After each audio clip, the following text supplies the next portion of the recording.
Yo, what is up everybody? This is Killer K-Rail. I am the Chief Fitness Advisor for Pine Pollen Superfoods and Wild Warrior Nutrition. Today I'm reporting live from Matt Newton Park, and I'm doing the second segment in our 5-part series of how to build and maintain a six-pack over the age of 40.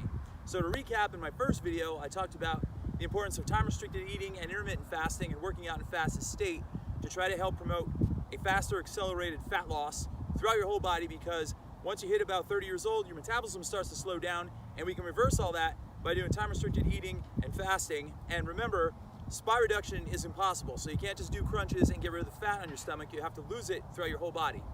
So by doing fasting, you can help kickstart that process. Now, in this video, which is video number 2, we're going to talk about tension. So doing 100 or 1,000 ab crunches a day is fine and dandy, but it's probably just going to cause pain in your neck, and it's going to cause some imbalances in your shoulders. The key with building six-pack abs, especially as you get older, is you want to create a high amount of tension in your abs, meaning you want to have a contraction going on for a long period of time. So a Turkish get-up with a kettlebell, for example, is a great exercise to do to create a lot of tension in your abs. And that exercise is going to translate more so to building a six-pack than doing a bunch of crunches, believe it or not. And you have resistance too, so you have two things going on at once.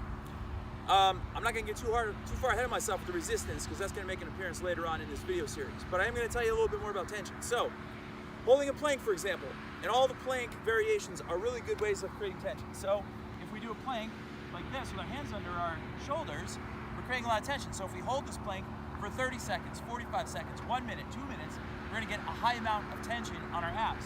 If we go into a side plank, same thing. Now the emphasis all of a sudden shifted more to our obliques right here, but we still have a high amount of tension. Now if we hold an implement like a dumbbell or a kettlebell above our head like this, then we just increase more tension, because you got to add a little more tension to your body to hold that weight suspended above your head and keep your arm from going back and forth like this.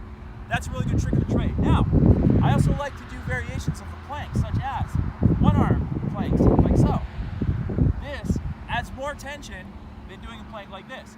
And one of the granddaddies, which I really love, is called an extended plank, where you walk your hands out farther like this.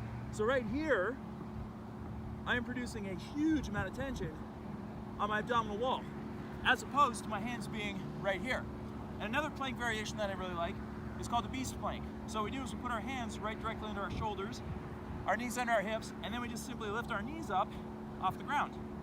This, I'm working a lot harder right now than if I'm in a regular plank like this. And obviously if my knees are down, I'm not working that hard at all.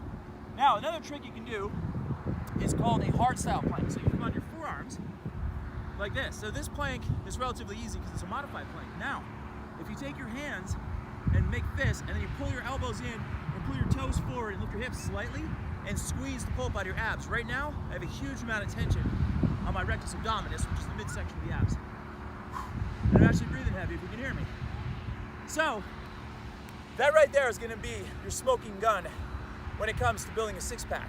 Think in terms of tension, think in terms of holding contractions for a long period of time, and doing that on a regular basis, 2 or 3 times a week. Do them, like if you're doing a workout and you do, say, chest day, if you do a chest day or chest and back, you can do a set of chest presses with dumbbells or bench presses, and then in between sets, jump on the floor and hold a plank, and then you're holding tension. Jump back up, do a set, then go do a plank, and then alter your planks. So you can do regular plank, extended plank, one-arm plank, one-leg plank, all these different variations, and you can integrate those into your workouts. So, that right there, my friends, is video number 2, tension techniques. That's what you want to focus on to build that six-pack. My name is Killer K-Rail. I'm the Chief Fitness Advisor for Pine Pollen Superfoods and Wild Warrior Nutrition. Stay tuned for episode 3 coming up. Make sure to like and share our videos, and please subscribe to our page. Until next time.